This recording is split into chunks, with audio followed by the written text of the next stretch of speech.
Welcome to your Beaufort County News headlines. I'm Matt Goldin, and here are today's top stories.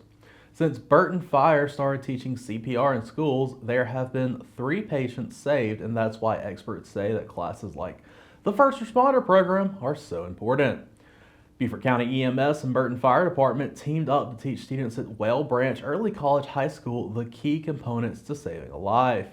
The First Responder Program educated students on how to properly perform CPR, the Heimlich, and even stopping bleeding with a tourniquet and wound packing lesson.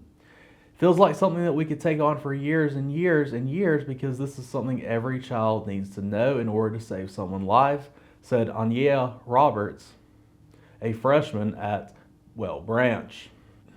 Dan Byrne with Burton Fire said students from Well Branch are especially important because they're in a rural area well removed from the hospital, fire, and EMS. The average response time, he said, takes around 10 to 15 minutes. There are rural county problems, Byrne said. We've had a lot of shooting and other incidents in Beaufort County, so you never know where these students might be, and be able to put on a tourniquet and be able to start CPR to be able to stop critical bleeding. Anything we can do to save a life. For nearly 3 decades, the Nemers Wildlife Foundation has flown under the radar, at least as far as the general public might be concerned. That's changing as the foundation is taking its first steps toward allowing public access to its impressive low-country property.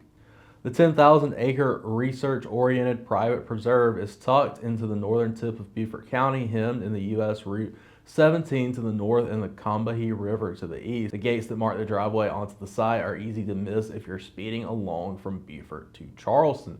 That's not exactly an accident, neither is the foundation's low public profile. The foundation has not been open to the general public for the entirety of its nearly 30-year existence. It's not a park, explained Andrew Bridges, the foundation's president and CEO.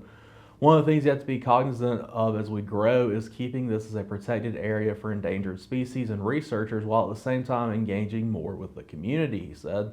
In mid-November, the first of a monthly series of tours will begin, giving the public a rare opportunity to see the work that goes on behind the gates. This is the first time in the foundation's history that the general public can gain access to the property, said Heather Krause, Education Outreach Coordinator at Nemers. Nearly 2 months after Tropical Storm Helene hammered Beaufort and Port Royal, reminders of its ferocious winds and water surge remain in the scarred waterfront as communities continue to count the cost and repair the wreckage.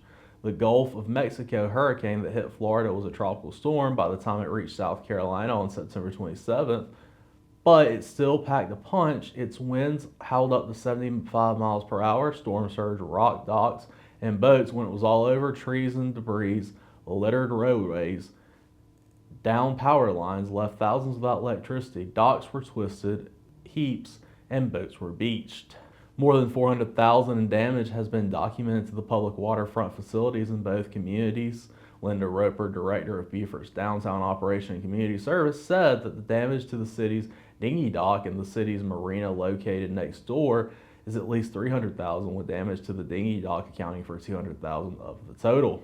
The storm tore away an entire section of the dinghy dock, Roper said. Some of the floats that support the dock also were damaged beyond repair. The city plans to repair those floats, but it is waiting to see what the insurance will cover before proceeding. Repairs to floats that were possible have been completed. For more information on any of these stories, please visit the sources on the screen, and as always, you can head to BeaufortCountySC.gov where you can find press releases straight from Beaufort County. Thanks for tuning in to your Beaufort County News headlines. Have a great day, Beaufort County.